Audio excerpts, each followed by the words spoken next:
generals in finance. Every day, I am incredibly enthusiastic about the young men and women that I am blessed to be able to work with. Providing a bridge to veterans as they approach civilian life. That path still enables a veteran, right? It still has enabled a veteran to move from a service position into a successful job search on the other end. And character counts. Positivity can drive you through the most difficult circumstances. All this and more on today's episode of The Wave Strength.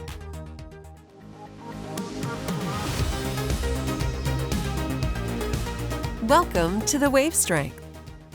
Innovative solutions for a secure retirement. Presented by Pacific Life. Hello, everyone, and welcome to another episode of the Wave Strength podcast series.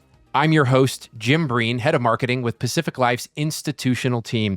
We're honored today to be live in the studio with two very distinguished guests joining us at the GPFA annual membership meeting here live in Newport Beach. So joining us here in the studio, we have Major General Spider Marks.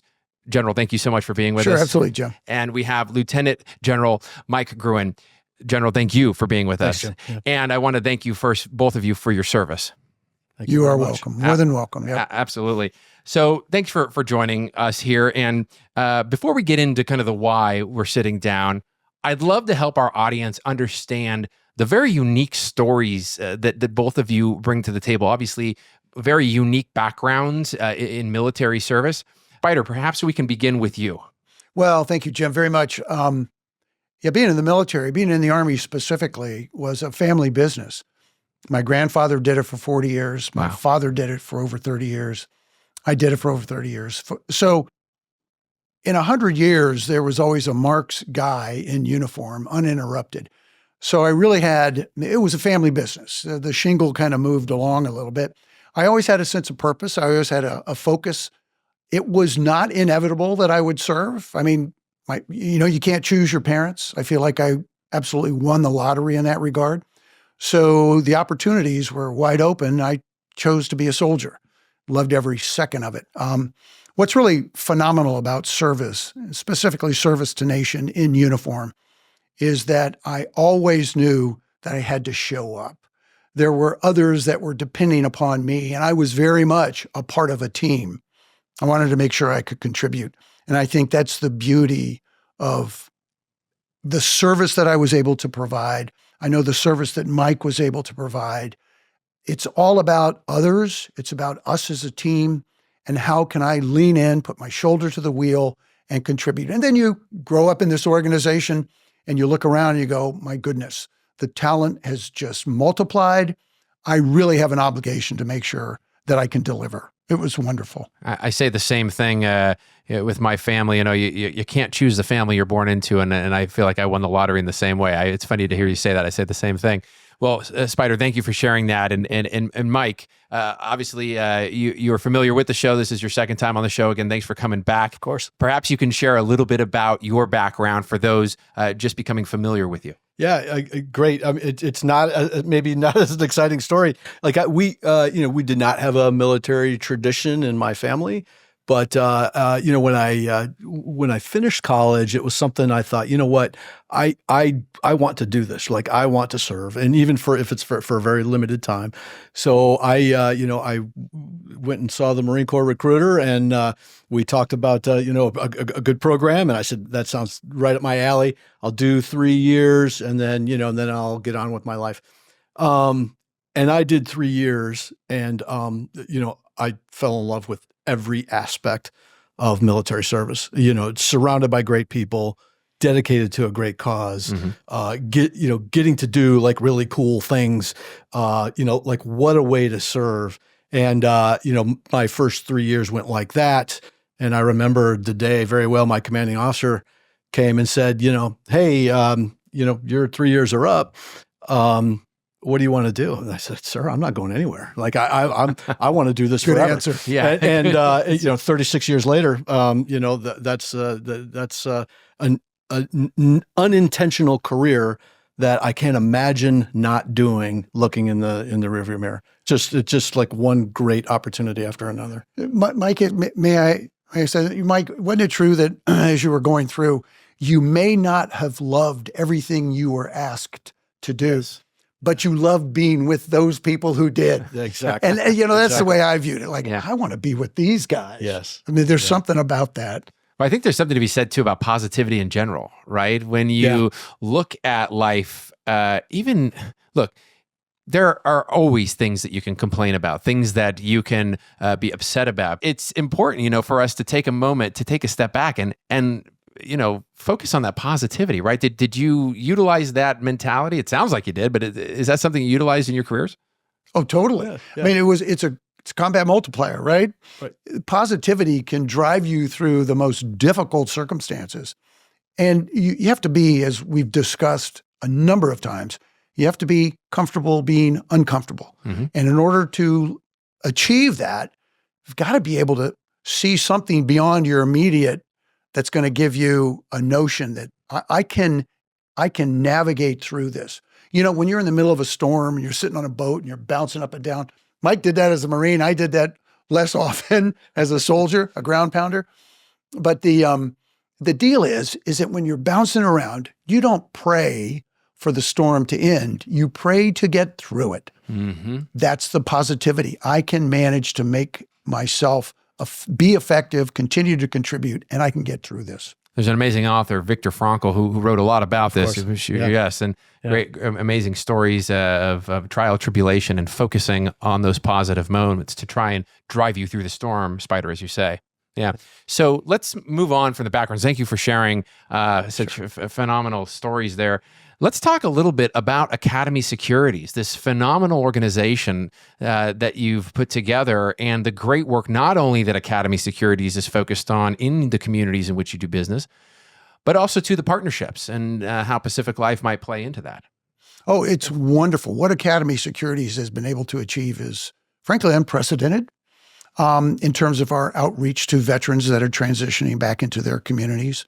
So what we bring to these engagements with partners is a manifestation every day of what a focus on talent, values, character can mean in terms of uplifting firms that we deal with and those people within those firms with whom we deal. Every day, I am incredibly enthusiastic about the young men and women that I am blessed to be able to work with, those that served in uniform, and that those who have become financial experts and mentors of these young men and women that are cycling back in to their communities. And that magic that occurs is, again, it's unprecedented.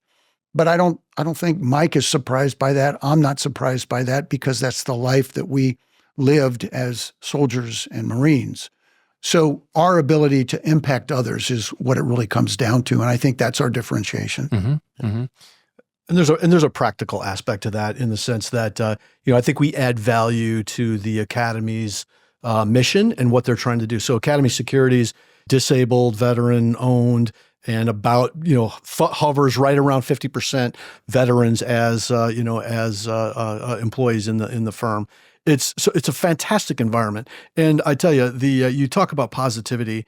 The young warriors that are largely on these skill bridge programs, so they've had 6, 7, 8 years, in the military service, and then they decide, what, I'm ready for something else, a different challenge, and they come into places like Academy, and the energy level just powers you up, right? If you're in that space, because you're surrounded by nuclear engineers and pilots and infantrymen and artillerymen and intelligence officers, like young men and women with enormous talents, enormous initiative, great positivity.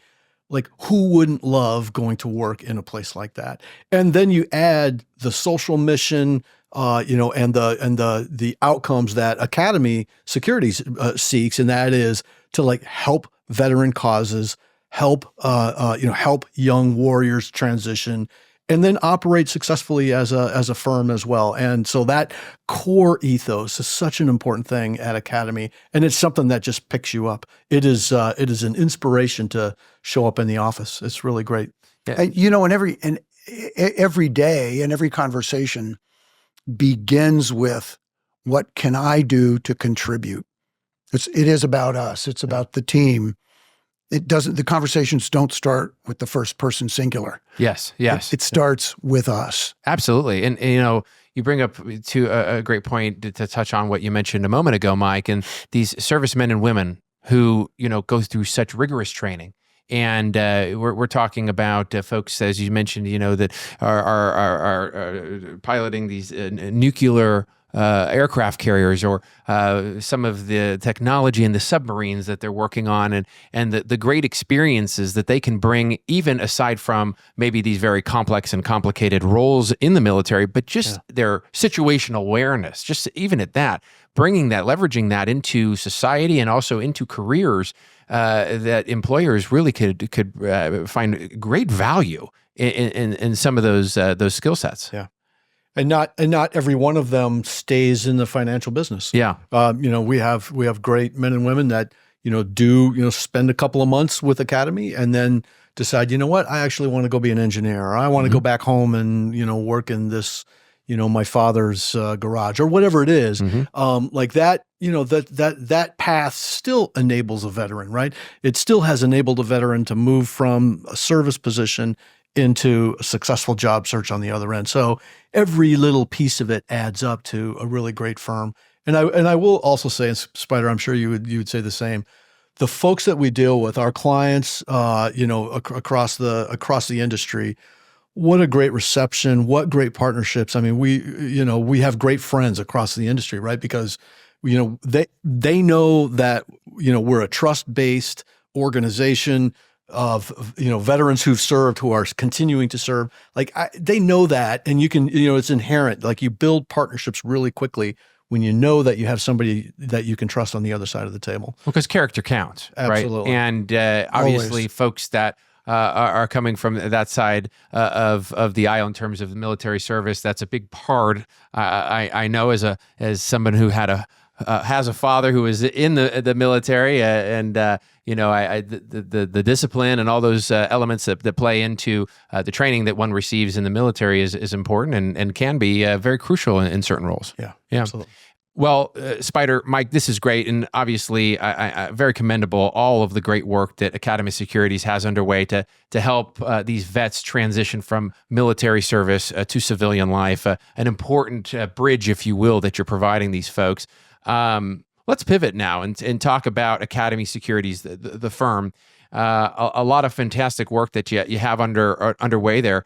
Perhaps maybe through a geopolitical lens, we can talk a little bit about what you have on deck and some of the work currently underway. Well, Jim, the reason you're talking to two former general officers is because Mike and I are members of the Geopolitical Intelligence Group, with which Academy Securities founded when it was being established. And it was established back in 2008, 2009. And this gig, as we call it, was established to provide that differentiation that the bulge bracket banks would not otherwise provide. Look, we don't have the depth of research that the large firms have, which is just phenomenal. And we don't want to compete with that. We complement that with the experiences and the insights that we bring to the table. I mean, sitting here across from you is close to 70 years of experience in uniform. Multiply that by the 30 folks we have, we've got a pretty significant group of individuals, leaders at a significant level in the intelligence world, in the supply chain distribution, AI. You're talking to the expert in the Department of Defense, artificial intelligence. And we talked about that earlier. And a side note to our folks watching, check out the episode that we have on deck, with Lieutenant General Mike Groen, where we talked about the DoD work that you're doing from an AI perspective and that you have done. It's pretty amazing. Yeah. So you just add that to every place we've been, all the time zones that we were asked to serve in. So you have this talent that we can bring forward, and we can provide some context to what is undoubtedly, inarguably, a very chaotic world that we're a part of. That's what we do. And then what we allow our clients to do is take those insights. They're now going to go back and make adjustments accordingly. Yes. That are going to benefit them. Yeah, a lot of great experience that you're bringing to the table. I mean, even just collectively between the two, Spider, as you mentioned, that really differentiates you, right? I mean, it sets you apart. It does, and it allows because we have a very wide, varied bench of generals and admirals. You've got Spider and I both happen to be intelligence officers, but on the team, infantry officers, aviators, ship drivers, Couple NASA astronauts. Phenomenal. Astronauts. Oh, great. So like, again, it's a great differentiator, and it's a great opportunity for us to kind of continue to serve by the skill sets that we've, all refined over decades of service, and, the ability to share, which is something that we certainly did as our job when we were in uniform, but we still want to explain and clarify and put in context the things that are happening in the world around us. Some of them will impact, the investment and the financial, aspects directly. Some of them won't, but just to help our partners, with some understanding, I think that is very satisfying for us to do as well. I would imagine that all firms assign probabilities to potential outcomes that they see every day. We don't do that. We simply provide our insights in terms of not only what is happening, but what we think the kind of array of outcomes what those might look like. Let me ask you, Spider, we'll start with you. Early in your career, did you think you would be in the position that you're currently in now? Is that something that was even on your radar? Of course not. I have a number of classmates from my West Point class who are still kind of surprised that, Spider, did you serve a full career?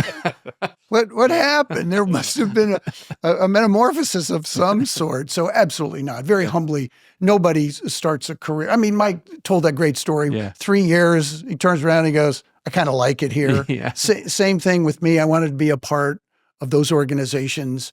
And you do not establish, those that try to establish that they're going to reach a particular level within the military routinely fail to reach that level because they're not focused on the immediate task at hand. Right. As we've both said, it's all about showing up. And in fact, I'm not a very good golfer at all.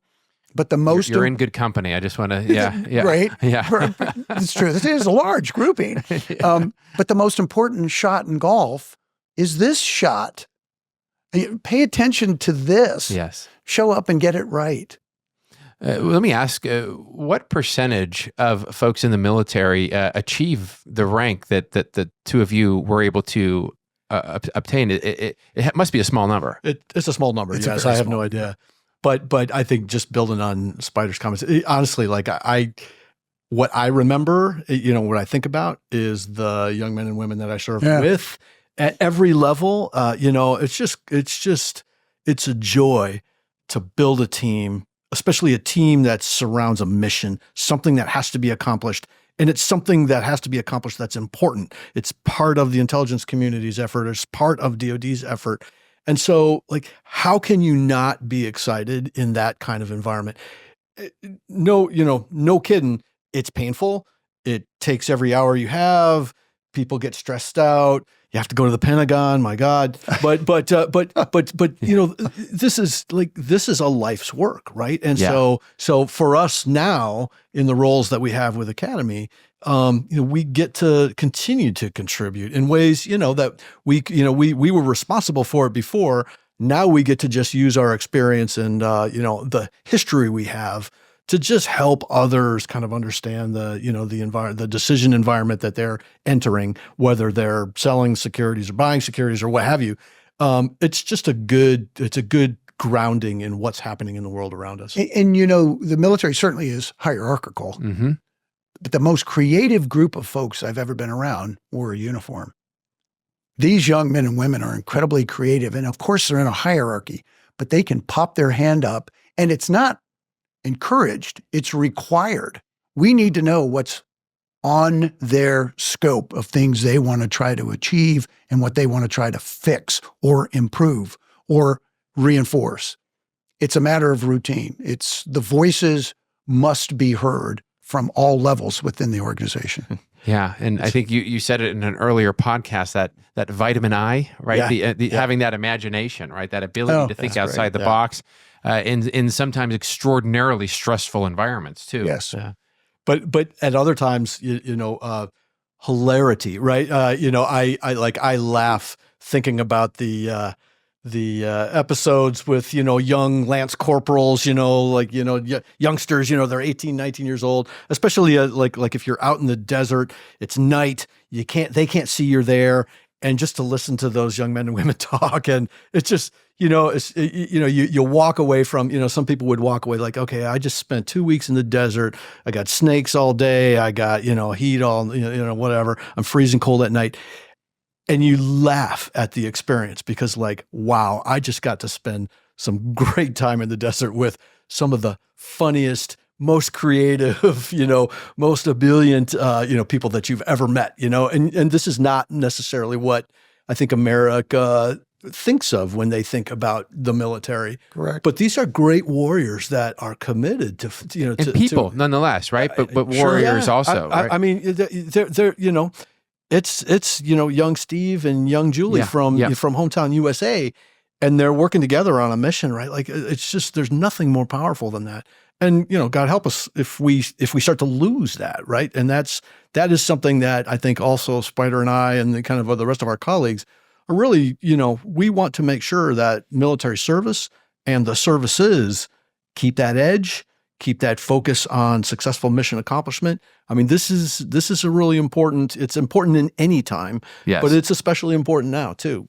Spider, I asked you a short time ago, early in your career, did you see yourself where you are now? But Mike, let me ask you kind of a different form of that question. If you could look back at the young Mike early on your career, what advice would you give them? And perhaps that advice, maybe that young Lance Corporal watching you right now, they could take that advice, something that you wish you can go back and tell your younger self. Yeah, it's a great question. And I do, there's a couple of aspects. I think, first one, don't take yourself too seriously, right? Like you're here to execute a mission. Mm-hmm. You're here to succeed in a career, but so is everybody else, right? But the young soldiers and sailors and airmen, I mean, they are joining something that's precious for our nation and our national security, and it is on the backs of those.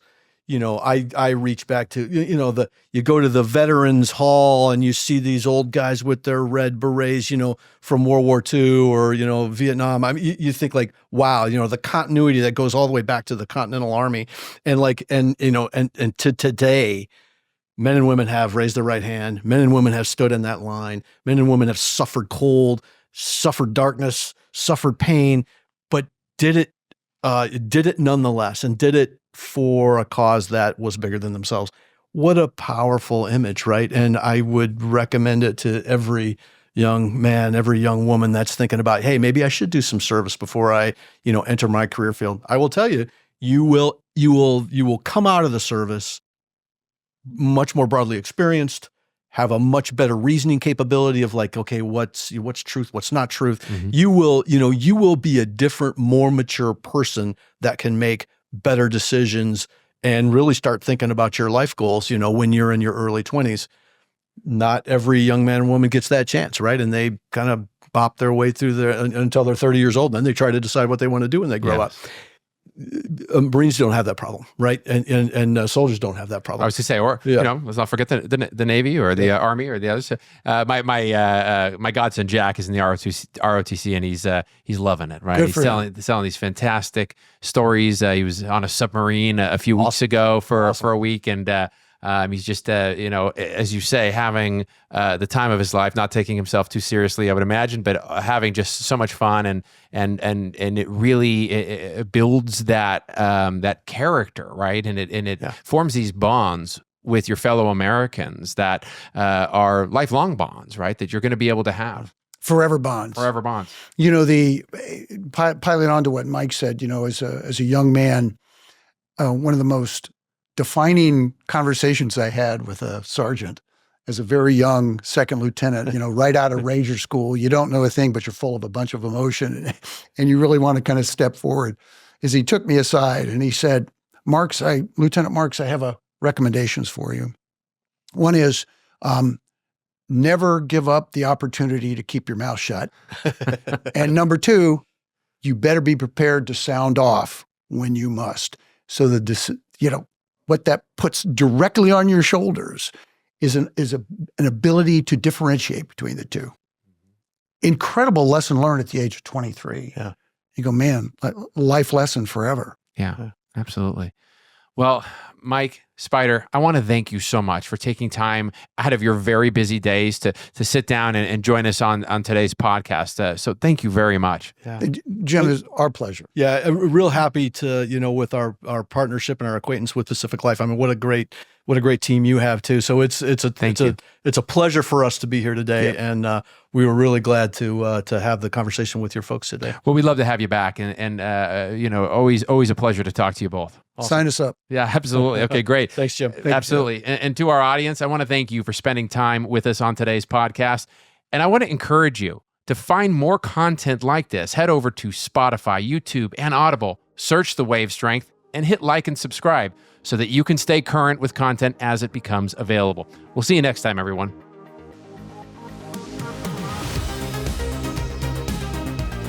This has been another episode of The Wave Strength, presented by Pacific Life.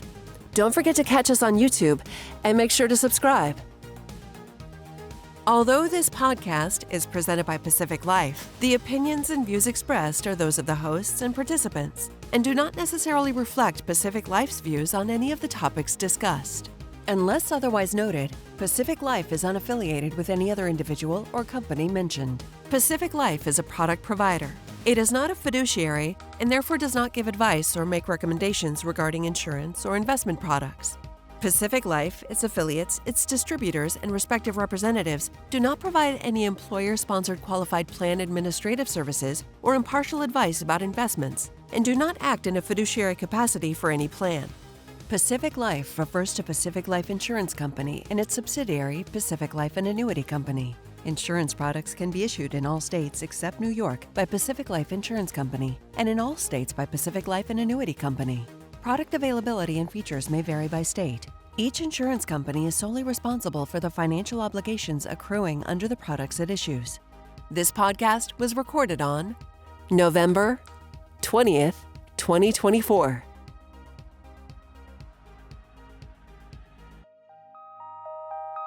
Thanks for joining us on today's show.